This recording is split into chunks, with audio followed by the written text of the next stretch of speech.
2. 대불정열의 밀인숙증류 위제보살만행 수능엄경 제4권 중인도나란타대도량경 중인도나란 투오대도량경 이라고도 한다. 관정부에서 따로 출연하였다. 발랄밀제 한역 현성주 번역 이때 대중 속에 있던 부루나미다란이자 가자리에서 일어나 오른쪽 옷을 벗어 매고 오른 무릎을 땅에 대어 합장하고 공손히 부처님께 아뢰었다. 위덕 이 뛰어나신 세존이시여 열애께서는 중생들을 위하여 제1위체를 훌륭하게 설해 주셨습니다. 세존께서는 언제나 저를 설법하는 사람들 가운데 가장 뛰어난 사람이라고 추천하셨으나 이제 열애의 미묘한 설법을 들으니 마치 귀머거리가 백보 밖에서 모기 소리를 듣는 듯하여 본래 볼 수도 없는데 어찌 더욱이 들을 수 있겠습니까? 부처님께서 비록 저에게 밝게 설하시어 미혹을 없애주셨으나 지금도 아직 이 뜻이 완연하여 의혹이 없는 자리, 구경의혹지를 자세히 밝히지 못했습니다. 세존이시여, 아난과 같은 부류는 비록 깨달았다고 하나 익혀 쌓인 번뇌, 습루를 아직 제거하지 못하였으며 이 법회 가운데 번뇌가 없는 경계에 오른 저희들도 비록 온갖 번뇌를 다 없앴다고 하나 이제 열애께서 설하신 법을 들으니 오히려 의심과 후회만 더합니다. 세존이시여, 만일 세상의 일체의 6근과 6진과 5과 12처, 와 18개, 등이 다 열애장으로서 본래 그대로 청정하다면 어째서 호련히 상과 강과 대지의 온갖 유의상이 생겨서 차례로 옮기고 흐르며 끝나고 또 시작하는 것입니까? 또 열애께서는 흙과 물과 불과 바람은 본성이 걸림없이 융통하여 법계에 두루 가득 차서 고요히 상주한다고 하셨습니다. 세존이시여, 만일 흙의 성질이 두루 가득 찼다면 어떻게 물을 용납하겠으며 또 물의 성질이 두루 가득 찼다면 불의 성질은 생기지 않을 텐데 또 어떻게 물과 불이 두 성질이 허공에 함께 두루 원만하여 서로 빼앗아 쫓아내지 않는 이치를 밝히겠습니까? 세존이시여, 흙은 막히고 걸리는 성질이고 허공은 비어 통하는 성질인데 어떻게 두 성질이 함께 법계에 두루 가득 찰 수 있습니까? 저는 이 뜻이 돌아간 곳을 알지 못하오니 부디 열애께서는 큰 사랑을 내리시어 저의 구름처럼 덮인 미혹을 걷어주옵소서. 이 말을 마치자 대중과 함께 우체를 땅에 던져서 존경을 다하여 더 없는 열애의 자비로운 가르침을 간절하게 기다렸다. 이때 세존께서 부루나와 법회 대중 가운데 번뇌를 다하고 배움을 초월한 아라한들에게 말씀하셨다. 이 열애가 오늘 널리 이 회상의 대중을 위하여 승의체 가운데 진승의 위 본질을 밝혀서 이제 너희들 모임 중에 정성성문 과 이공을 얻지 못한 이들과 상승으로 돌아선 아라한들이 모두 다 일승의 정멸한 도량, 일승정멸장지 인 진실한 아라냐 위 바른 수행처를 얻게 하리니 너는 이제 자세히 들어라. 마땅히 너희들을 위하여 설하리라. 부루나 등은 존경을 다하여 말없이 부처님의 설법을 듣고자 하였다. 부처님께서 말씀하셨다. 부루나 네가 말한 바와 같이 본래 그대로 청정하다면 어째서 호련히 상과 강과 대지가 생기겠느냐. 너는 항상 이 열애로부터 성품의 깨달음은 묘하고 밝으며 본래의 깨달음은 밝고 묘하다는 말을 들어오지 않았느냐. 부루나가 말했다. 그렇습니다. 세존이시여, 저는 언제나 부처님께서 설하시는 이 뜻을 들어왔습니다. 부처님께서 말씀하셨다. 네가 깨달음이다 밝음이다라고 말한 것은 성품 자체의 밝은 상태를 깨달음이라고 하느냐, 깨달음이 밝지 않으니 밝혀야 할 깨달음이라고 하느냐. 부루나가 말했다. 만일 밝지 않음을 깨달음이라고 한다면 밝힐 대상이 없겠습니다. 부처님께서 말씀하셨다. 만일 밝힐 대상, 소명이 없다면 밝힐 깨달음이 없다고 했는데 밝힐 대상, 소이 있으면 깨달음이 아니면 밝힐 대상이 없으면 밝음이 아니니 밝음이 없으면 또 깨달음의 고유하고 밝은 성품도 아니니라. 성품 자체의 깨달음은 본래 분명히 밝은 자리다. 그럼에도 너는 여기서 허망하게 밝혀야 할 깨달음을 생각한 것이다. 깨달음은 밝힐 대상이 아님에도 밝힘으로 인하여 밝힐 대상, 소를 세우고 밝힐 대상, 소이 이미 허망하게 세워지니 너의 허망한 능력, 망능이 생겨서 같음도 다름도 없는 가운데 불길처럼 성하게 다른 것이 이루어졌느니라. 저 다른 것을 다르다 하여 다른 것을 근거로 같은 것을 세워서 같음과 다름을 환하게 밝히고 이를 근거로 다시 같음도 없고 다름도 없는 것을 세웠느니라. 이와 같이 어지럽게 흔들리면서 서로 대립하여 수고로움이 생기고 수고로움이 오래되어 티끌, 진, 을 발하여 자체 모양이 혼탁해지니 이로 인하여 진로번뇌, 를 이끌어냈느니라. 일어나서는 세계가 되고 고유에서는 허공이 되니 허공은 같은 것이고 세계는 다른 것이며 저 같음과 다름이 없는 것이 실제의 인연으로 변화하는 법, 진유이법이니라. 깨달음의 허망한 밝음과 허공의 캄캄한 어둠이 번갈아 바뀌며 흔들리기 때문에 풍륜 있어서 세계를 붙드느니라. 허공으로 인하여 흔들림이 생기고 밝힘을 굳혀서 막힘을 이루니 저 금보는 밝힌 깨달음이 굳혀진 것이므로 금륜이 있어서 국토를 보전하느니라. 깨달음을 굳혀서 보배가 되고 밝힘이 흔들려 바람이 생기니 바람과 금이 서로 마찰하므로 불빛, 화광이 있어서 변화하는 성질이 되느니라. 보배의 밝음이 물기를 내고 불빛이 위에서 쪼여 삶으니 수륜 있어서 시방경계를 둘러싸느니라. 불이 오름과 물의 내림이 번갈아 발하여 굳히니 젖은 편은 큰 바다가 되고 마른 편은 육지와 섬이 되느니라. 이치가 그러기 때문에 저 큰 바다에서는 항상 불빛이 일어나고 저 육지와 섬에서는 항상 강이 흐르느니라. 물의 세력이 불보다 약하면 맺혀서 높은 산이 되느니라.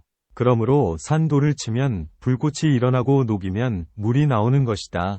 흙의 세력이 물보다 약하면 빼어나서 풀과 나무가 되느니라. 그러므로 숲이 불에 타면 흙이 되고 쥐어짜면 물이 나오는 것이다. 이렇게 허망함이 얽히고 발생해서 서로 번갈아 종자가 되니 이러한 인연으로 세계가 끊임없이 상속하느니라. 또 불운하야 밝힘을 굳힌 허망함, 명망은 다른 것이 아니라 깨달음의 허망한 밝힘이 허물이다. 대상의 허망, 소망이 이미 세워지고 나면 진실한 밝은 이치가 뚫고 지나가지 못한다. 이러한 인연으로 듣는 작용은 소리를 떠나지 못하고 보는 작용은 물체를 벗어나지 못하여 모양, 색, 과 냄새, 향, 와 촉감, 등 6 허망한 경계를 이루느니라. 이로 인하여 보고 느끼고 맡고 아는 작용이 따로 열리와 같은 업길이 서로 얽히기도 하고 합하여 생기기도 하고 떠나서 변화를 이루기도 하느니라. 보는 작용이 밝아서 색이 환하게 나타나면 밝은 경계를 환히 보면서 생각을 형성하여 소견이 다르면 미워하고 생각이 같으면 사랑하면서 애정을 흘려보내 종자를 이루고 생각을 거둬들여 태에 드느니라. 이렇게 서로 어울려 생길 때에 같은 업을 빨아들이기 때문에 인연이 있어서 갈라람, 과 알푸담 등이 생기느니라. 태로 나고 알로 나고 습기로 나고 변화로 나는 중생, 테란스파는 그 적응할 곳을 따르는데 알로 나는 중생은 오직 생각, 상만으로 태어나고 태로 나는 중생은 욕정으로 존재하며 습기로 나는 중생은 합해서 감응하고 변화로 나는 중생은 떠나서 상은 하느니라. 이렇게 번갈아 서로 변하고 바뀌면서 업으로 받은 과보를 따라 날기도 하고 잠기기도 하니 이러한 인연으로 중생이 끊임없이 상속하느니라. 불운하야 생각과 애정이 함께 얽혀서 사랑을 벗어나지 못하면 세상의 부모와 자손들이 서로 태어남이 끊이지 않는다. 이러 일들은 애정의 탐욕, 욕탐이 근본이니라. 애정을 탐내어 함께 몸을 불리면서 탐욕을 그치지 못하면 온갖 세상에 알로 나고 변화하여 나고 습기로 나고 태로 나는 중생들이 힘에 강하고 약함을 따라서 번갈아 서로 잡아먹게 된다. 이런 일들은 살생의 탐욕이 근본이니라. 사람이 양을 잡아먹으면 양은 죽어서 사람이 되고 사람은 죽어서 양이 되니 이렇게 온갖 중생들, 십생지류,이 죽고 또 죽고 나고 또 나기를 반복하는 가운데 서로 만나 서로 잡아먹으며 나쁜 업을 짓고 함께 태어나기를 미래가 다하도록 쉬지 않는다. 이러 일들은 투도, 위 탐욕이 근본이니라. 너는 나에게 생명의 빚을 졌고 나는 너에게 진 빚을 갚으니 이러한 인연으로 백천겁이 지나도록 항상 생사를 벗어나지 못하는 것이며 너는 내 마음을 사랑하고 나는 너의 모습을 좋아하니 이러한 인연으로 백천겁이 지나도록 항상 번뇌에 얽히는 것이니라. 이것은 오직 살생, 과 투도, 와 음욕, 인욕, 위 세 가지가 근본이며 이러한 인연으로 업과 가 끊임없이 상속하느니라. 부르나야 이러한 세 가지 뒤바뀐 상속은 다 깨달음의 밝음, 강명, 선강묘명, 본강묘명으로 명료하게 아는 성품, 명료지성, 망명, 이 그 아는 작용으로 인하여 모양을 일으키니 허망한 보는 작용으로 생긴 상과 강과 대지와 온갖 인연으로 변화하는 모양, 제유이상, 이 차례로 옮기고 흐르면서 이 허망을 따라 끝나고 또 시작하는 것이니라. 부르나가 말했다. 만일 이 묘각, 위 본래 묘한 깨달음의 밝음이 열애의 마음과 더불어 더하지도 않고 덜하지도 않는 가운데 까닭 없이 무상, 호련히 상과 강과 대지와 온갖 인연으로 변화하는 모양이 생겼다면 열애께서는 이제 묘하고 공하여 밝은 깨달음을 얻으셨으니 상과 강과 대지와 인연 변화, 유위, 위 익혀 쌓인 번뇌, 습루는 언제 또 생기겠습니까? 부처님께서 부르나에게 말씀하셨다. 비유하여 어떤 미혹한 사람, 미인, 이 어느 한 마을에서 남쪽을 북쪽으로 헷갈렸다면 이 헷갈림은 헷갈림 때문에 있겠느냐? 깨달음으로 인하여 나왔겠느냐? 부르나가 말했다. 이렇게 미혹한 사람은 헷갈림 때문도 아니고 깨달음 때문도 아닙니다. 왜냐하면 헷갈림은 본래 근본이 없는데 어찌 헷갈림 때문에 있겠으며 깨달음에는 헷갈림이 생기지 않는데 어찌 깨달음에서 나오겠습니까? 부처님께서 말씀하셨다. 저 미혹한 사람이 바로 헷갈려 있을 때 문득 깨달은 사람이 가리켜줘서 깨닫게 한다면 부르나여 너는 어떻게 생각하느냐? 이 사람이 비록 헷갈렸다고 하나 이 마을에서 다시 헷갈리겠느냐? 부르나가 답했다. 그렇지 않습니다. 세존이시여, 부처님께서 말씀하셨다. 부르나여, 시방열애 도 이와 마찬가지다.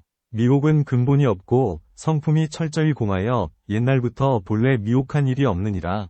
잠시 본래의 깨달음을 미혹한 듯하나 미혹을 깨달아서 미혹이 없어지면 깨달음에서는 미혹이 생기지 않느니라. 또 사람이 눈병에 걸렸으면 허공에서 헛꽃을 보겠으나 눈병이 나으면 꽃이 허공에서 사라진 것과 같으니라. 어떤 어리석은 사람이 저 허공꽃이 사라진 빈자리에서 꽃이 다시 나오기를 기다린다면 너는 이 사람을 생각해보아라. 어리석겠느냐, 슬기롭겠느냐? 부르나가 말했다. 원래 꽃이 없는 허공에서 허망하게 생기고 사라짐을 보고 꽃이 허공에서 사라졌다고 본 자체가 이미 뒤바뀐 일인데 여기에 다시 꽃이 나오도록 억지를 쓴다면 참으로 어리석고 미친 짓입니다. 어찌 이런 미친 사람을 두고 어리석다거나 슬기롭다라고 하겠습니까? 부처님께서 말씀하셨다. 네가 그렇게 알고 있다면 어째서 제불열애 위 묘한 깨달음이 밝고 공한 자리에서 산과 강과 대지가 언제 다시 나오느냐고 물었느냐? 또 마치 금광 안에서 돌과 섞여 있는 정밀한 금이 한번 순금이 되고 나면 다시 돌과 섞이지 않는 것과 같고 또 나무가 타서 재가 되면 다시 나무가 되지 않는 것과 같다.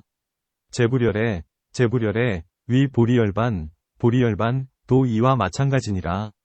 부르나여 너는 어떻게 흙과 물과 불과 바람의 본성 이 걸림없이 융통하여 법계에 두루 원만한가를 물었고 물과 불이 성질이 어째서 서로 밀어내어 없애지 않는가를 의심하였으며 또 허공과 모든 대지가 함께 법계에 가득 차려면 마땅히 서로 받아들일 수 없지 않겠느냐고 따져 물었다. 부르나여 비유하면 허공의 채는 여러 모양이 아니면서 저 온갖 모양의 활동을 막지 않는 것과 같다. 그 까닭을 말하리라. 저 넓은 허공은 해가 비치면 밝고 구름이 끼면 어둡고 바람이 흔들면 움직이고 맑게 개면 깨끗하고 기가 엉기면 흐리고 먼지가 쌓이면 흙비가 되고 물이 맑으면 빛나는데 너는 어떻게 생각하느냐? 이러한 다른 방면의 온갖 인연작용의 모양, 제유이상은 저들 자체에서 생기겠느냐? 아니면 허공 자체에 있겠느냐? 만일 저들 자체의 원인으로 생긴다면 부르나여 해가 비칠 때는 이미 이 해가 밝은 것이니 시방세계가 한 가지로 햇빛이 되어야 하는데 어째서 허공 가운데 둥근 해를 보는 것이냐? 만일 허공 자체가 밝은 것이라면 당연히 허공제 스스로 비춰야 하는데 어째서 한밤중에 구름이 끼었을 때는 빛을 내지 못하느냐. 마땅히 알아야 한다. 이 밝음은 해도 아니고 허공도 아니면 허공과 해와 다르지도 않느니라. 모양으로 관찰해도 원래 허망하여 지적해서 말할 수 없다. 마치 허공꽃에서 허공열매가 맺히기를 기다리는 격이니 어찌 그 서로 밀어내 빼앗지 않는 뜻을 따지겠느냐. 성품으로 관찰해도 원래 진실하여 오직 묘한 깨달음의 밝은 뿐이다. 묘한 깨달음의 밝은 마음은 처음부터 물도 불도 아닌데 어찌 또 서로 용납하지 않는 뜻을 묻겠느냐. 진실하고 묘한 깨달음의 밝음도 이와 마찬가지로 네가 공으로 밝히면 공이 나타나고 흙과 물과 불과 바람으로 각각 밝히면 각각 그대로 나타나며 만일 함께 밝히면 그대로 함께 나타나느니라. 함께 나타남이란 무엇이겠느냐.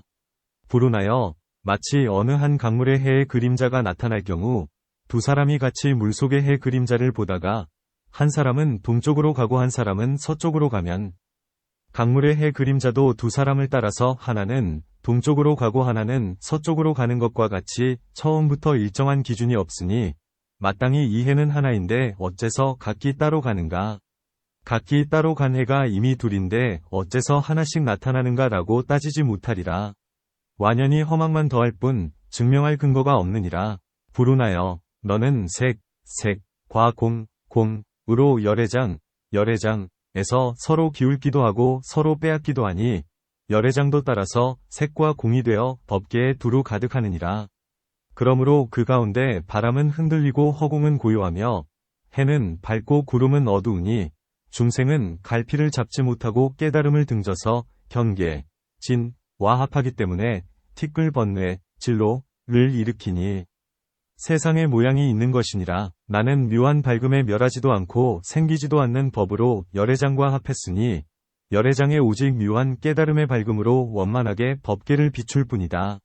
그러므로 그 가운데서 하나의 경계가 한량없는 경계가 되기도 하고 한량없는 경계가 하나의 경계가 되기도 하며 작은 데서 큰 것을 나타내기도 하고 큰 데서 작은 것을 나타내기도 하며 도량에서 움직이지 않고 시방법계에 두루 원만하기도 하고 몸이 시방에 끝없는 허공을 쌓안기도 하며 한 털 끝에서 부처님의 세계, 보왕찰을 나타내기도 하고 티끌 속에 앉아서 큰 법륜을 굴리기도 하느니라. 이렇게 티끌번뇌를 멸하여 깨달음과 합했기 때문에 위 미묘한 깨달음의 밝은 성품을 일으키느니라. 열애장의 본래 미묘하고 원만한 마음은 마음도 아니고 공도 아니면 흙도 아니고 물도 아니면 바람도 아니고 불도 아니면 눈도 아니고 귀와 코와 혀와 몸과 뜻도 아니면 색도 아니고 소리와 냄새와 맛과 촉감과 법도 아니면 눈의 인식 경계, 안식계도 아니고 이와 같이 내지 뜻의 인식 경계, 위식계도 아니니라. 또 밝음, 도 무명도 아니고 밝음과 무명이 다함도 아니면 이와 같이 내지 늙음도 아니고 죽음도 아니고 늙음과 죽음이 다함도 아니니라. 또 고제도 아니고 집체도 아니고 멸체도 아니고 도제도 아니면 지혜도 아니고 어둠, 득도 아니니라. 또 보시, 단나도 아니고 지게, 시라도 아니면 인욕, 비리야도 아니고 정진, 찬제도 아니면 선정, 선나도 아니고 지혜, 발랄약도 아니면 바람일다도 아니니라. 이와 같이 내지 달달아갈, 열애도 아니면 아라하, 응공와 삼야삼보, 정편지도 아니고 대열반도 아니면 상도 아니고 낙도 아니면 아도 아니고 정도 아니니라. 이렇게 세간도 출세간도 모두 아니므로 열애장의 원래 밝고 묘한 마음은 그대로 마음이고 그대로 공이며 그대로 흙이고 그대로 물이며 그대로 바람이고 그대로 불이며 그대로 눈이고 그대로 귀와 코와 혀와 몸과 뜻이며 그대로 색이고 그대로 소리와 냄새와 맛과 촉감과 법이며 그대로 눈의 인식 경계, 안식계이고 이와 같이 내지 그대로 뜻의 인식 경계, 위식계이니라. 또 그대로 밝음, 명과 무명이고 밝음과 무명이 다함이며 이와 같이 내지 그대로 늙음이고 그대로 죽음이며 그대로 늙음과 죽음이 다함이니라.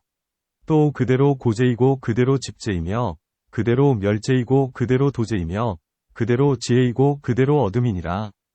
또 그대로 보시이고 그대로 지계이며 그대로 인육이고 그대로 정진이며 그대로 선정이고 그대로 지혜이며 그대로 바람일다이고 이와 같이 내지 그대로 달달아갈 이며 그대로 아라하 와 삼야삼보 이고 그대로 대열반이며 그대로 상덕이고 그대로 낙덕이며 그대로 아덕이고 그대로 정덕이니라.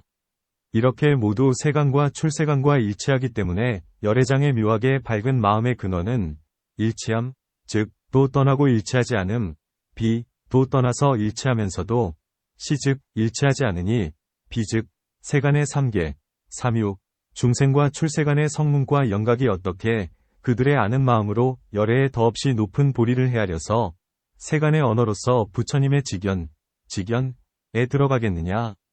비유하면 검은고, 금, 와 공후, 와 비파에 묘한 소리가 있을지라도 묘한 손가락이 없으면 소리를 낼 수 없는 것과 같다. 너와 중생도 마찬가지로 보배로운 깨달음의 참마음은 저마다 원만하지만 나는 잠시 손가락을 대기만 해도 실상해인 이 광명을 바라고 너희들은 잠깐 마음을 들기만 해도 먼저 번뇌가 일어나느니라.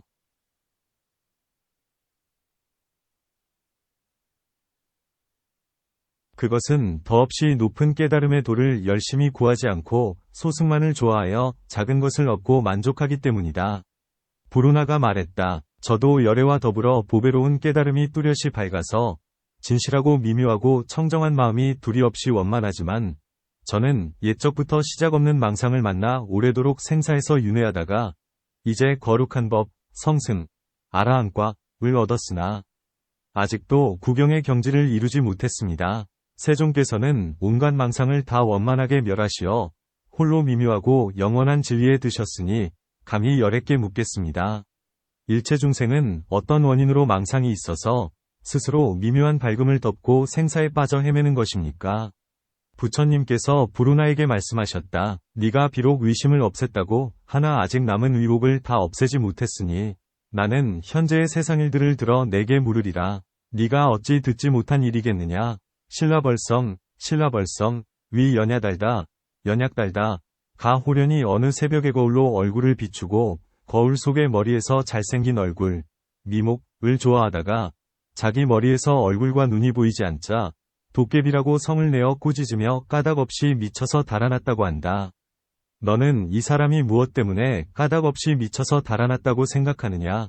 부르나가 말했다. 이 사람은 그저 마음이 미쳤을 뿐 더 이상 다른 까닭이 없습니다.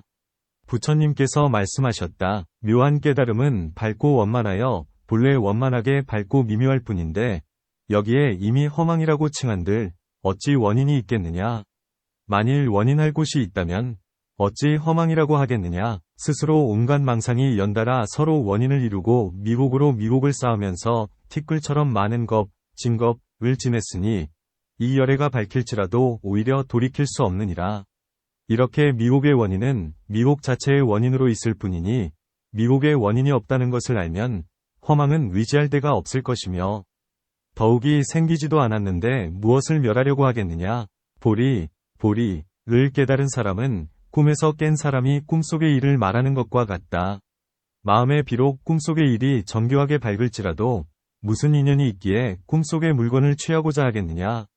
더욱이 또 원인이 없어서 본래 아무것도 없는 것이겠느냐. 저 성안의 연야달다인들 무슨 인연이 있기에 스스로 머리를 겁내어 달아났겠느냐. 호련히 미친 증세만 쉬어버리면 머리를 밖에서 얻지 않으리라. 비록 미친 증세가 없어지지 않은들 어찌 머리를 잃어버렸겠느냐. 부르나여 허망한 성질이 이와 같은데 무엇을 근거로 있겠느냐. 네가 단지 세간,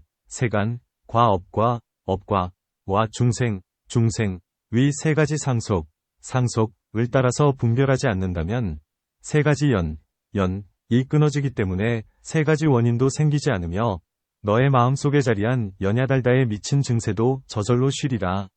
쉬고 나면 곧 보리의 훌륭하고 청정하고 밝은 마음이 본래 법계에 두루 원만하여 다른 사람으로부터 얻는 것이 아닌데 어찌 수고롭게 갈고 다듬고 근계 닦아 증득하는 방법을 빌리겠느냐. 비유하면 어떤 사람이 자기의 오단에 여위주가 매어 있으나 스스로 깨닫지 못하고 헐벗은 채 걸식하면서 다른 곳을 돌아다니는 것과 같다. 비록 실제로는 가난할지라도 구슬을 잃은 적이 없으니 호련히 지혜 있는 사람이 그 구슬을 가리켜줘서 마음속의 소원을 성취하여 큰 부자가 된다면 비로소 신비한 구슬은 밖에서 얻는 것이 아님을 깨닫게 되리라. 바로 이때 아난이 대중 가운데 있다가 머리를 조아려 부처님의 발에 예를 올리고 일어서서 부처님께 아뢰었다. 방금 세종께서 살생과 투도와 음욕업의 세 가지 연이 끊어지기 때문에 세 가지 원인도 생기지 않으며 마음속에 연야달다에 미친 증세도 저절로 쉬고 나면 곧 보리를 다른 사람으로부터 얻는 것이 아니다라고 하신 말씀에서도 인연의 이치가 명백히 밝혀졌는데 어째서 열애께서는 인연을 가차없이 버리시는 것입니까? 저는 인연으로 마음의 깨달음을 얻었습니다. 세존이시여, 이 뜻이 어찌 홀로 나이 어린 저희들 유학성문 들뿐이겠습니까? 이 법회의 대목걸련, 과사리불, 과수보리, 들도 로범지를 따르다가 부처님의 인연법을 듣고 발심하여 깨달아서 번뇌가 없는 법을 성취한 것입니다. 지금 말씀하시기를 보리는 인연을 따르지 않는다고 하셨는데 그렇다면 왕사성, 위 구사리, 들이설한 자연, 이 가장 뛰어난 뜻, 제1의 이겠습니까? 부디 대비를 내리시어 저의 답답한 심정을 시원하게 열어주옵소서. 부처님께서 아난에게 말씀하셨다. 저 성안에 연야달다가 미친 증세의 인연을 없애버린다면 미치지 않는 성품은 자연이 나올 것이며 인연이다 자연이다라는 이치도 여기서 끝나게 되리라. 아난아, 연야달다의 머리가 본래 자연이라면 본래 저절로 그런 것, 이어서 그런 것이 저절로 아님이 없는데 무슨 까닭으로 머리를 겁내고 미쳐서 달아났겠느냐. 만일 자연의 머리가 인연 때문에 미쳤다면 어째서 자연의 머리는 인연 때문에 잃지 않았느냐. 본래의 머리를 잃지 않고 미친 두려움만 허망하게 나왔다면 잠시도 변하여 바뀐 일이 없는데 어찌 인연을 빌리겠느냐. 미친 증세가 본래 자연이라면 본래부터 미치고 두려운 증세가 있어야 할 텐데 미치기 전에는 미친 증세가 어디에 숨어 있었겠느냐. 미치지 않은 것이 자연이라면 머리는 본래 잘못되지 않았는데 어찌하여 미쳐서 달아났겠느냐. 만일 본래의 머리를 깨닫고 미쳐서 달아난 까닭을 안다면 인연이나 자연이라는 주장은 다 쓸모없는 논리가 되리라. 그러므로 나는 세 가지 연이 끊어지기 때문에 곧 보리의 마음이다 라고 말한 것이다. 여기에 만일 보리의 마음이 생겨서 생멸의 마음이 멸한다고 한다면 이것은 단지 생멸일 뿐이다. 생멸이 모두 사라져서 공덕작용이 없는 도에 만일 자연이 있다고 하면 이 경우에도 자연의 마음이 생겨서 생멸의 마음이 멸한다고 밝히는 격이니 이건 역시 생멸이니라. 생멸이 없는 것을 자연이라고 할지라도 마치 세상에서 온갖 모양을 뒤섞어 일체를 만들어서 화합성질이라고 이름하거나 화합하지 않는 것을 본연의 성질이라고 칭하는 것과 같으리라. 본연이다 본연이 아니다 화합이다 화합이 아니다라고 하는 화합과 본연을 모두 떠나고 떠났다 떠나지 않았다 합을 모두 벗어나야만 이 구절을 비로소 쓸모없는 논리를 떠난 법이라고 하리라. 너는 아직도 보리열반 과 멀리 떨어져 있으니 겁을 지내 부지런히 힘써 닦은 정도로 증득할 단계가 아니다. 비록 또 시방열애께서 설하신 12부경 위 청정하고 미묘한 이치를 항아강의 모래처럼 많이 기억할지라도 단지 쓸모없는 논리, 희론만 더할 뿐이다. 네가 비록 인연과 자연을 담론할 때 명료하게 결정함으로써 사람들이 너를 들은 지식이 가장 뛰어난 사람으로 부르고 있으며 이렇게 겁을 쌓아 듣는 지식을 많이 닦아 익히고도 마든가 위난을 면할 능력이 없다가 너는 어째서 나의 불정신주를 기다려 마든가의 불꽃 같은 음욕을 단번에 끄고 안아함을 성취하여 나의 법 가운데 정진의 숲, 정질림을 이루고 애욕의 강물을 말려서 너를 해탈케 한 것이냐. 그러므로 아나나 내기 비록 겁을 지내며 열애의 묘하게 장엄한 비밀법, 비밀묘엄을 기억할지라도 하루 동안 무르업을 닦아서 세상의 미움과 사랑의 두 고통을 멀리 벗어난만 못하리라. 마든가는 지난 세상의 인력이었으나 신비한 주문의 힘으로 그 애욕을 소멸하여 지금은 법회 가운데 성비군이 란 이름으로 나후나 위 어머니인 야수타라와 함께 과거 세상의 원인을 깨달았느니라.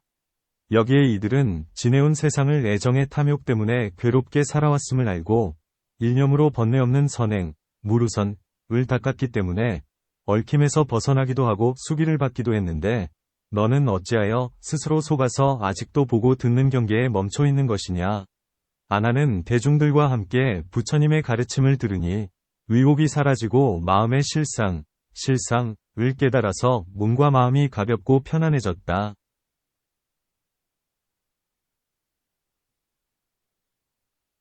이전에 듣지 못했던 법을 얻고 감격하여 다시 슬피 울며 부처님의 발까지 이마를 조아려 예를 올리고 길게 끌어앉아서 두 손 모아 부처님께 아뢰었다. 더없이 대비하시고 청정하신 부처님, 보왕께서는 저의 마음을 잘 깨우쳐 주셨으며 이러한 가지가지 인연과 방편으로 어둠에 잠긴 이들을 타이르고 이끄시어 고해를 벗어나게 하셨습니다. 세존이시여, 제가 이제 비록 이러한 설법을 듣고 열애장의 묘하게 깨달은 밝은 마음이 시방세계에 두루 원만하여 열애의 시방국토의 청정보배로 장엄한 부처님의 세계, 묘가 광찰을 품어 기르는 줄을 알았으나 열애께서는 저에게 또 많이 들어 앉으식은 공덕이 없으니 실제로 닦는 것보다 못하다 고 꾸짖으셨습니다. 이 말씀을 들으니 저는 지금 마치 집 없는 떠돌이, 여박지인 호련이 천자로부터 화려한 집을 받은 것과 같습니다. 비록 큰 집을 얻었을지라도 들어가는 문을 몰라 찾고자 하오니 부디 열애께서는 대비를 버리지 마시고 이 법회에 어둡고 무지한 저희들이 소승을 버리고 열애께서 무효열반을 향하여 본래 발심하신 길을 얻게 하시고 또 배우는 단계의 행자들이 옛날부터 반연 해온 경계를 무엇으로 다스리고 굴복시켜야만 다라니를 얻고 부처님의 직연에 들어갈 수 있는지를 보여주옵소서. 이렇게 말하고 나서 온몸, 오체를 땅에 던져 법회 대중과 함께 일심으로 부처님의 자비로운 가르침을 기다렸다. 이때 세종께서 이 법회 가운데 영각과 성문으로서 보리의 마음이 자제하지 못한 이들을 가엾게 여기시고 또 부처님께서 열반하신 뒤 미래의 보리의 마음을 낼 말법 중생들에게도 더없이 높은 법의 묘한 수행의 길을 열어주시기 위하여 안왕과 대중들에게 말씀하셨다. 너희들이 보리의 마음을 일으켜서 열애의 묘한 삼마제의 고달픈 생각을 내지 않기로 결정했다면 마땅히 먼저 깨달음을 일으키는 첫 마음의 두 결정한 뜻을 밝혀야 한다. 첫 마음의 두 결정한 뜻이란 무엇이겠느냐? 아나나, 첫째 뜻은 너희들이 만일 성문을 버리고 보살승을 닦아서 부처님의 불직연에 들어가고자 한다면 마땅히 수행자리에서 일으킨 마음, 인지발심, 이 결과자리의 깨달음, 과지각과 같은지 다른지를 자세히 살피는 일이니라. 아나나, 만일 수행자리, 인지에서 생멸심을 가지고 첫 수행의 원인, 본수인을 정하여 생멸을 떠난 불승을 구한다면 옳은 방법이 아니다. 이러한 뜻에서 너는 온갖 물질로 이루어진 세상을 밝게 비춰보아라. 조작이 가능한 법은 모두 변하여 사라지느니라. 아나나, 너는 세상의 조작이 가능한 법을 보아라.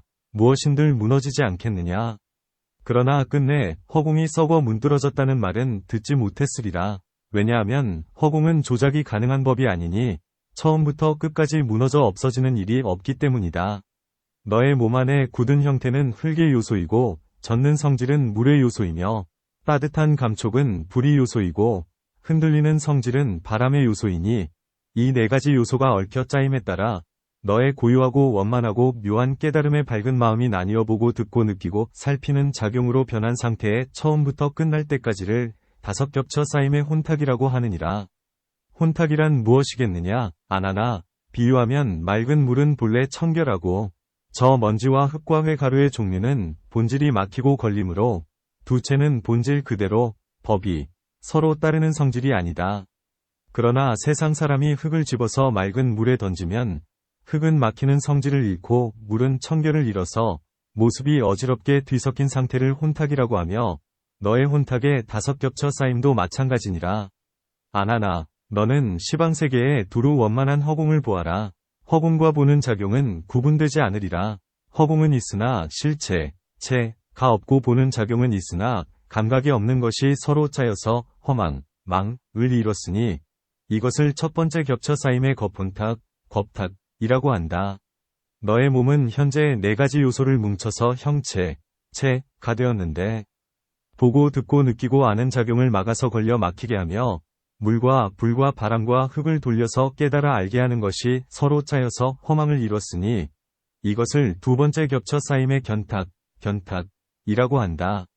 또 네가 마음속으로 기억하고 식별하고 외우고 익힐 때 성품은 알고 보는 작용을 일으키고 모양은 여섯 경계, 육진을 나타내고 있으나 경계를 떠나면 모양이 없고 지각, 각을 떠나서는 성품이 없는 것이 서로 짜여서 허망을 이뤘으니 이것을 세 번째 겹쳐 쌓임의 번뇌탁이라고 한다. 또 너는 아침 저녁으로 생기고 멸함이 멈추지 않아서 알고 보는 작용은 언제나 세상에 머물고자 하고 업은 운행하여 항상 국토를 옮기려는 것이 서로 짜여서 허망을 이뤘으니 이것을 네 번째 겹쳐 쌓임의 중생탁이라고 한다. 그리고 너희들의 보고 듣는 작용은 원래 다른 성질이 없으나 여러 경계, 중진, 육진, 가 따로 떨어져 까닭 없이 다른 것이 생기니 성품 가운데서는 서로 알고 작용 가운데서는 서로 등져서 같고 다름이 기준을 잃은 것이 서로 짜여서 허망을 이뤘으니 이것을 다섯 번째 겹쳐 쌓임의 명탁이라고 하느니라. 아나나, 네가 이제 보고 듣고 느끼고 아는 작용을 열애의 상나가정, 상하가정과 깊이 개합하기를 원한다면 마땅히 먼저 생사의 근본을 가려내고 생멸을 떠난 원만하고 고유한 성품을 위지해서 성취해야 한다. 고유한 자리로 그 허망한 생멸, 멸생을 돌려서 누르고 원래의 깨달음으로 돌아가서 원래의 밝은 깨달음의 생멸이 없는 성품을 얻어 수행 자리의 마음, 인지심으로 정한 뒤에 결과 자리의 수증, 법을 원만하게 성취해야 하느니라. 이것은 마치 혼탁한 물을 흔들리지 않는 그릇에 담아서 깨끗이 맑히는 것과 같다. 오래도록 가만히 두어 움직이지 않고 모래와 흙이 저절로 가라앉아 맑은 물이 뚜렷이 나타난 상태를 객증번뇌를 처음 누른 경계라고 하며 탁한 찌꺼기마저 제거하여 순수하게 맑은 물만 남은 상태를 영원히 근본무명을 끄는 경계라고 한다. 이렇게 밝은 모양이 정밀하고 순수하여 일체의 변화가 나타나서 번뇌에 물들지 않으면 모두 다 열반의 청정한 묘한 덕과 개합하느니라. 둘째 뜻은 너희들이 반드시 보리의 마음을 내어 보살법, 보살승의 큰 용맹을 일으켜서 온갖 인연으로 변화하는 모양, 제유이상을 버리기로 결정했다면 마땅히 번뇌의 근본을 자세히 살펴서 이것이 시작 없는 겁의 업을 일으켜서 발업무명, 태어남을 북돋고 있으니 윤생무명, 무엇이 짓고 무엇이 받는가라고 관찰하는 일이다. 아나나, 네가 보리를 닦으면서 번뇌의 근본을 자세히 관찰하지 못한다면 허망한 감관과 경계, 근진가 어느 곳이 뒤바뀌었는지 알 수 없다. 오히려 뒤바뀐 곳도 알지 못하는데 어떻게 번뇌의 근본을 항복시켜서 열애의 자리를 취하겠느냐. 아나나, 너는 세상에 매듭 푸는 사람을 살펴보아라. 맺힌 곳을 볼 수 없다면 어떻게 푸는 방법을 알겠느냐.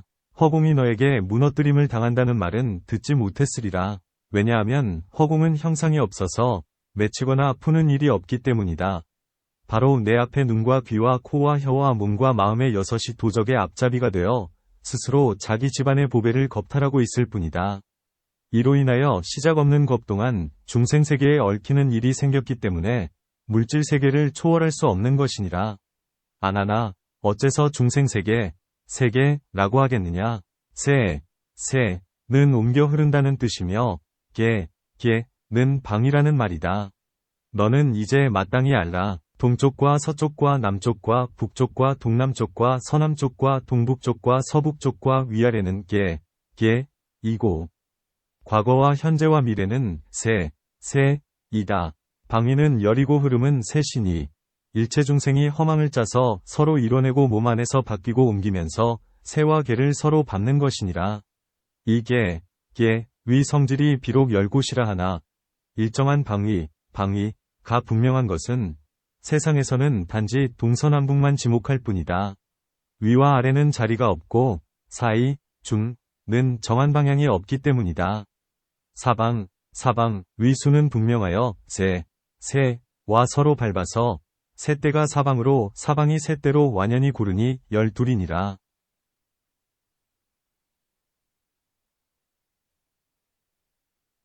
이렇게 흘러 변함을 세 차례 포개면 하나가 열이 되고 백이 천으로 불어난다. 처음과 끝을 다 포함하면 6감관 안에는 각각 공덕이 1200이 있느니라. 아나나 너는 또 이 가운데 자세히 헤아려 공덕이 많고 적음, 우열을 정해보아라. 눈이 보는 것은 뒤가 어둡고 앞이 밝은데 앞쪽은 전체가 밝으나 뒤편은 전체가 어둡다. 왼쪽과 오른쪽의 옆으로 보는 것이 세 목 중에 두 몫이다. 다 합해서 논한다면 짓는 공덕이 완전하지 못하여 세 몫의 공덕에서 한 몫의 공덕이 없으니 마땅히 눈에는 오직 800공덕만 있는 줄을 알아야 한다. 귀는 두루 다 들어서 시방 어디에나 빠짐이 없다.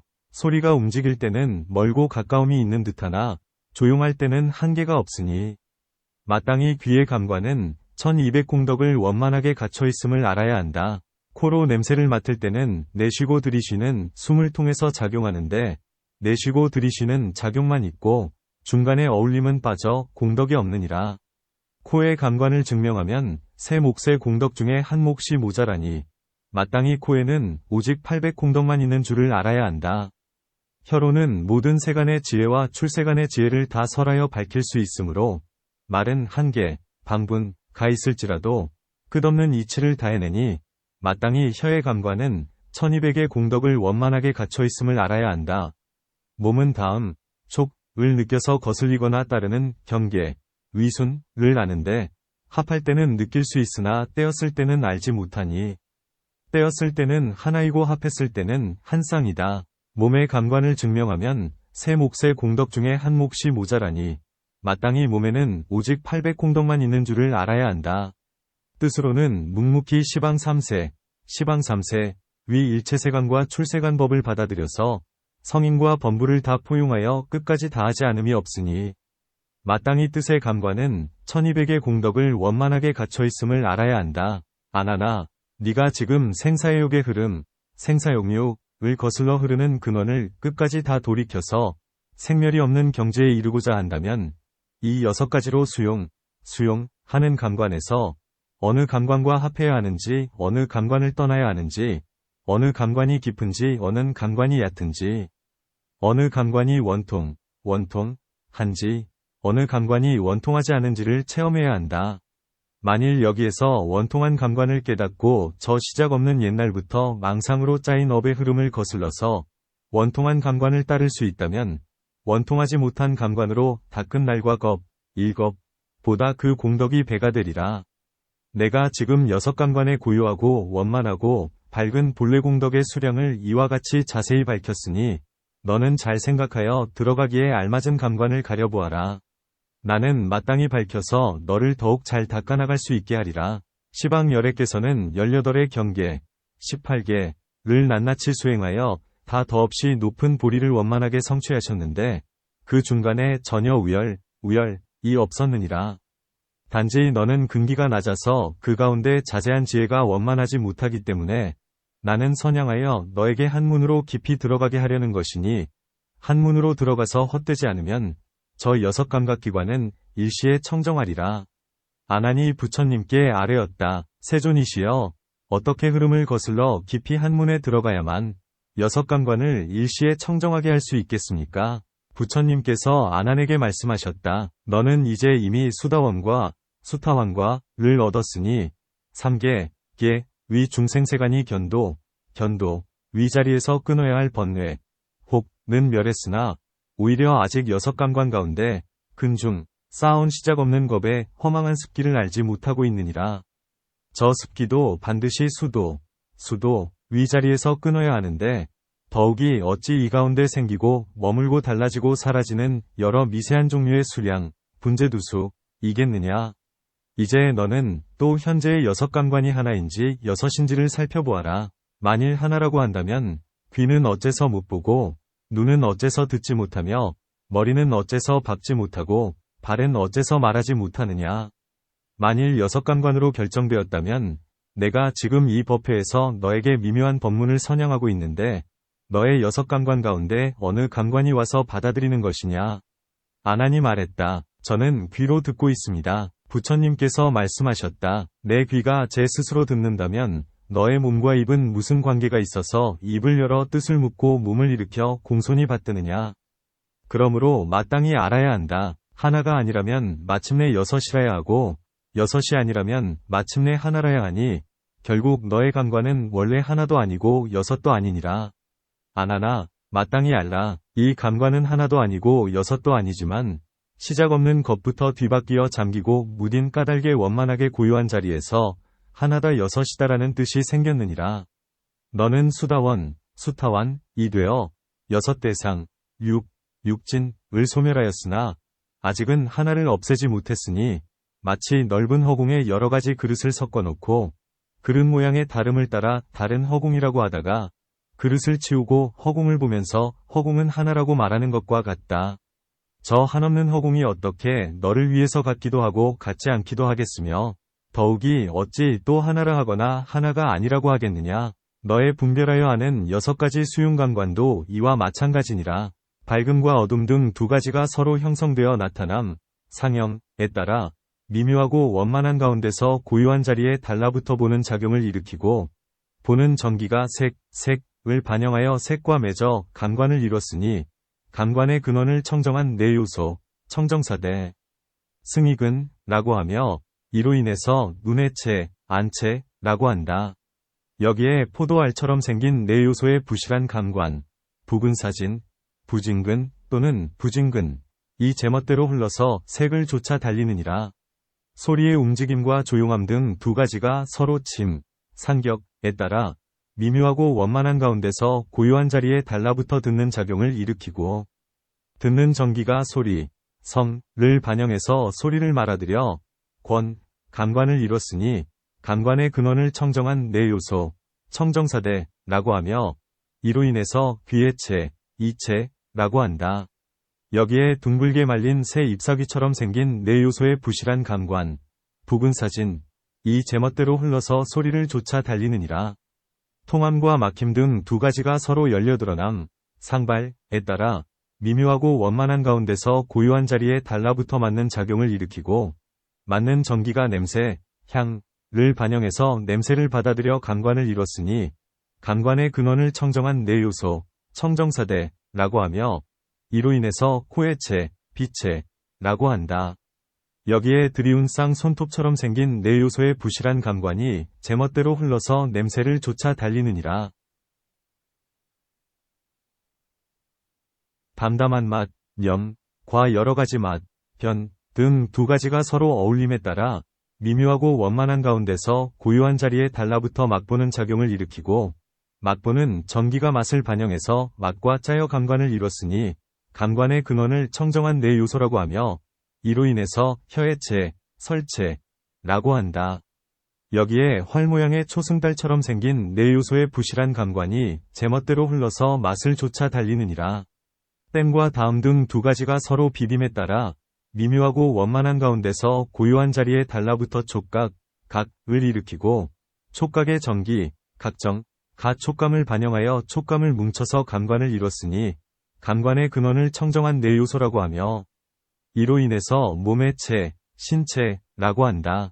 여기에 허리가 잘록한 북의 이마처럼 생긴 네 요소의 부실한 감관이 제멋대로 흘러서 촉감을 쫓아 달리느니라. 생견함과 멸함 등 두 가지가 서로 상속함에 따라 미묘하고 원만한 가운데서 고요한 자리에 달라붙어 인식작용을 일으키고 인식의 전기가 법을 반영하여 법을 끌어당겨 감관을 이뤘으니 감관의 근원을 청정한 네 요소라고 하며 이로 인해서 뜻의 생각, 의사이라고 한다. 여기에 깊고 어두운 방에서 보는 것과 같은 네 요소의 부실한 감관이 제멋대로 흘러서 법을 쫓아 달리느니라. 안하나 이러한 여섯 감관이 저 깨달음이 본래 밝은 데서 밝은 것으로 밝히려는 깨달음을 두었기 때문에 저 정밀한 밝음을 잃고 허망한데 엉겨붙어 빛을 일으키는 것이니라. 그러기 때문에 너는 어둠을 떠나고 밝음을 떠나면 보는 자체가 없고 움직임을 떠나고 조용함을 떠나면 원래 듣는 성질이 없으며 통함이 없고 막힘이 없으면 냄새 맡는 성질이 생기지 않고 여러 가지 맛이 아니고 담담한 맛이 아니면 맛보는 성질이 나오지 않으며 떼지도 않고 대지도 않으면 촉감이 본래 없으니 멸함이 없고 생김이 없으면 분별작용이 어디에 위지하겠느냐. 너는 단지 움직임과 고요함과 다음과 땜과 담담한 맛과 여러 다른 맛과 생겨남과 사라짐과 어둠과 밝음 등 이러한 12가지 이념 변화의 모양, 유의상에 매어 고르지 않고 어느 한 감관을 뽑아 엉겨붙은 자리를 벗겨서 안으로 굴복시키고 굴복시켜 원래의 진리로 돌아가면 본래의 밝은 빛을 발하리라. 이렇게 비치는 성품이 환하게 밝아져야만 나머지 다섯 엉겨붙은 자리도 뽑힌 한 감관을 따라 응발, 원만하게 벗겨지느니라. 이것은 악경계를 따라 일으킨 직연이 아니므로 밝음은 감관을 따르지 않고 감관에 맡겨 밝음이 일어나며 이로 인해서 여섯 감관이 서로 융통하여 작용하게 되느니라. 안하나 네가 알다시피 이 법회 가운데 아나율타는 눈이 없어도 보고 발난타용, 은 귀가 없어도 들으며 근가신녀, 는 코가 아닌 것으로 냄새를 맡고 교범발제, 는 혀와 다른 것으로 맛을 알며 또 수냐다신, 은 몸이 없어도 촉감이 있는데 열애가 광명 가운데 비춰서 잠깐 나타나게 하였을 뿐 이미 바람의 성질이니 그 몸은 원래 없느니라. 그리고 멸진정으로 고요한 경지를 얻은 성문들 가운데 이 법회의 마하가섭과 같은 경우는 뜻감관, 위근을 멸한 지 오래되었으나 마음의 생각을 따르지 않고도 뚜렷이 밝혀서 분별하느니라. 안하나 지금 네가 모든 감관을 뚜렷이 뽑아버린다면 안으로 밝게 빛이 일어나서 이와 같은 뜬 경계, 부진과 물질 세간의 온갖 변화의 모양은 끓는 물에 얼음 녹듯이 생각을 따라 더없이 높은 깨달음으로 화하리라. 안하나 세상 사람이 보는 작용을 눈에 집중하고 있다가 갑자기 눈을 감아서 어두운 모양이 앞에 나타나면 여섯 감관이 캄캄하여 머리와 발도 서로 캄캄하지만 저 사람이 손으로 몸 둘레를 더듬으면 비록 보이지는 않을지라도 머리와 발을 단번에 가려내서 밝을 때와 한 가지로 깨달아 아느니라. 인연경계를 보는 것이 밝음 때문이라 하여 어두울 때는 보이지 않는다고 하지만 밝지 않아도 스스로 밝게 하는 작용이 생긴다면 온갖 어두운 모양이 그 아는 작용을 영원히 어둡게 할 수 없으리라. 이렇게 감관과 경계가 이미 소멸해버린다면 어찌 깨달음의 밝음이 원만한 미묘함을 이루지 못하겠느냐. 안하니 부처님께 아뢰었다. 세존이시여, 부처님께서 말씀하시기를 수행자리에 깨닫는 마음으로 영원히 변치 않는 진리를 구하고자 한다면 반드시 결과자리의 명목과 상응해야 한다고 하셨습니다. 세존이시여, 과위, 가운데 보리와 열반, 진여와 불성, 과 안마라식, 과 공열회장, 과 대원경지, 위 7가지 이름은 명칭은 비록 다르다고 할지라도 청정하고 원만하여 자체의 성품이 견고하니 금강왕과 같이 영원히 머물러 무너지지 않습니다. 만일 이 보고 듣는 작용이 어둠과 밝음과 움직임과 고요함과 통함과 막힘을 떠나서는 끝내 자체가 없다고 하신다면 생각하는 마음이 앞경계를 떠나서는 본래 아무것도 없다고 하신 말씀과 다르지 않습니다. 어찌하여 끝내 단절되어 사라질 경계, 필경단멸을 가지고 수행자리의 수인을 삼아서 열애의 7가지 영원불변한 결과를 얻으려고 하겠습니까? 세존이시여, 만일 밝음과 어둠을 떠나서는 보는 작용이 끝내 공하다면 마치 앞경계가 없을 때는 생각 자체의 성품도 멸한다는 이치와 같으니 앞뒤로 반복하여 자세히 추궁할지라도 본래 제 마음 자체도 제 마음의 소재도 없을 텐데 무엇으로 원인을 세워 더없이 높은 깨달음을 구하겠습니까? 따라서 열애께서 먼저 설하신 고요하고 정밀하고 원만하고 영원하다는 것도 진실한 말과 어긋나서 결국 쓸모없는 논리가 되어버릴 텐데 어찌 열애를 진실한 말씀을 하시는 분이라고 하겠습니까? 부디 큰 자비를 내리시어 저의 어리석음을 깨우쳐 주옵소서. 부처님께서 아난에게 말씀하셨다. 너는 많이 듣고 아는 지식만을 배우고 모든 번뇌를 다하지 못하여 마음속에 한갓 뒤바뀐 원인만 알 뿐 눈앞에 뒤바뀐 실제를 참답게 알지 못하고 있으니 네가 오히려 진실한 마음으로 믿고 따르지 못할까 염려되어 나는 이제 세속의 일들을 예로 들어 시장진속 너의 의심을 없애주리라. 즉시 열애께서는 나훈아 에게 종을 한번 쳐서 소리를 내게 하시고 아난에 물으셨다. 너희들은 지금 이 소리가 들리느냐? 아난과 대중은 함께 말했다. 예, 들립니다. 종소리가 그치자 부처님께서 또 물으셨다. 지금도 들리느냐? 아난과 대중은 함께 말했다. 들리지 않습니다. 그때 라후라는 또 종을 한번 쳐서 소리를 내었다. 부처님께서 또 물으셨다. 이제 들리느냐? 아난과 대중은 함께 말했다. 예, 들립니다. 부처님께서 아난에게 물으셨다. 너는 어떤 상태를 들린다 하고 어떤 상태를 들리지 않는다고 하느냐? 아난과 대중이 함께 부처님께 아뢰었다. 종을 쳐서 소리가 나면 들린다 하고 종을 친 지 오래되어 소리가 사라지고 메아리마저 다 끊기면 들리지 않는다고 합니다. 열애께서는 다시 라후라에게 종을 치도록 하시고 아난에게 물으셨다. 지금 소리가 나느냐? 아난과 대중이 함께 말했다. 소리가 납니다. 조금 지나서 소리가 없어지자 부처님께서 또 물으셨다. 지금 소리가 나느냐? 아난과 대중이 함께 답했다. 소리가 없습니다. 잠시 후에 라후라가 다시 와서 종을 쳤다. 부처님께서 또 물으셨다. 지금 소리가 나느냐? 아난과 대중이 함께 말했다. 소리가 납니다. 부처님께서 아난에게 물으셨다. 너는 어떤 경우에 소리가 난다고 하며 어떤 경우에 소리가 없다고 하느냐? 아난과 대중이 함께 부처님께 아뢰었다. 종을 쳐서 소리가 나면 소리가 난다고 하며 종을 친 지 오래되어 소리가 사라지고 메아리마저 다 끊기면 소리가 없다고 합니다. 부처님께서 아난과 대중들에게 말씀하셨다. 너희들은 지금 어째서 스스로 말을 교란하느냐? 대중과 아난은 함께 부처님께 물었다. 저희들이 지금 어째서 교란하는 것입니까? 부처님께서 말씀하셨다. 내가 너희들에게 들리느냐고 물으면 너희들은 들린다 하고 또 내가 너희들에게 소리가 나느냐고 물으면 너희들은 소리가 난다고 하면서 예, 들립니다. 소리가 납니다라는 대답이 일정하지 않으니 이러한 것이 교란이 아니고 무엇이냐? 아난아, 소리가 사라지고 메아리마저 없으면 너는 들리지 않는다고 했으나 만일 참으로 영 듣지 못한다면 듣는 성품이 이미 사라져서 마른 나무와 같을 텐데 종을 다시 쳤을 때 소리가 나는 줄을 네가 어찌 알겠느냐? 나는 줄 알고 없어진 줄 아는 작용은 소리의 경계가 스스로 없기도 하고 나기도 할 뿐인데 저 듣는 성품이 어떻게 내게 나기도 하고 없어지기도 하겠느냐? 또 참으로 듣는 작용이 아주 없다면 무엇이 없어지는 줄을 알겠느냐? 그러므로 아난아, 소리가 듣는 가운데 스스로 생기고 사라질지언정 네가 소리의 생겨남과 소리의 사라짐을 듣는다고 해서 너의 듣는 성품이 있기도 하고 없기도 하는 것이 아니니라. 너는 오히려 뒤바뀌었으니 소리를 헷갈려 듣는 작용으로 여기고 영원, 상, 을 단멸, 로 혼미한들 어찌 괴이한 일이겠느냐 마는. 끝내 마땅히 온갖 움직이고 조용함에 닫히고 막힘과 열리고 통함을 떠나서는 듣는 작용은 성품이 없다고 말해서는 안 되느니라.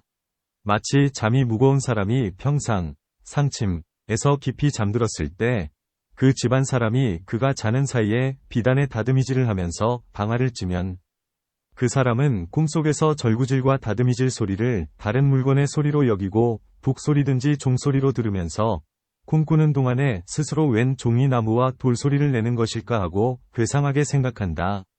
그러다가 호련히 잠에서 깨었을 때 절구소리임을 알고 집안 사람에게 나는 꿈속에서 이 방아 찢는 소리를 북치는 소리로 잘못 알았구려라고 말하는 것과 같다. 아나나, 이 사람이 꿈속에서 어찌 고요하고 흔들리고 열리고 닫히고 통하고 막히는 경계를 기억하겠느냐. 그 형제는 비록 잠들었을지라도 듣는 성품은 어둡지 않았느니라. 비록 내 형체가 쓰러지고 그 목숨, 면광, 이 옮겨서 사라진들 이 성품이 어떻게 내게서 소멸되겠느냐. 모든 중생이 시작 없는 때부터 온갖 물체, 색, 와 소리를 따라 생각을 좇아서 흘러다니는 것은 일찍이 성품이 맑고 묘하고 영원함을 깨닫지 못하여 영원한 진리를 따르지 않고 생기고 멸하는 작용을 줬기 때문이다. 이로 인하여 태어날 때마다 번뇌에 물들어 흘러다니는 것이니라. 만일 생멸을 버리고 영원한 진리를 지킨다면 영원한 광명이 앞에 뚜렷이 나타나서 대상, 진, 과 감관, 근, 과 인식하는 마음, 식심, 은 즉시 사라지리라. 생각하는 모양은 티끌 번뇌이고 인식하는 정은 때 번뇌이니라. 티끌 번뇌와 때 번뇌, 이를 함께 멀리 벗어나면 너의 법론, 법안, 은 바로 맑고 밝아질 텐데 어찌 더없이 높은 깨달음을 이루지 못하겠느냐.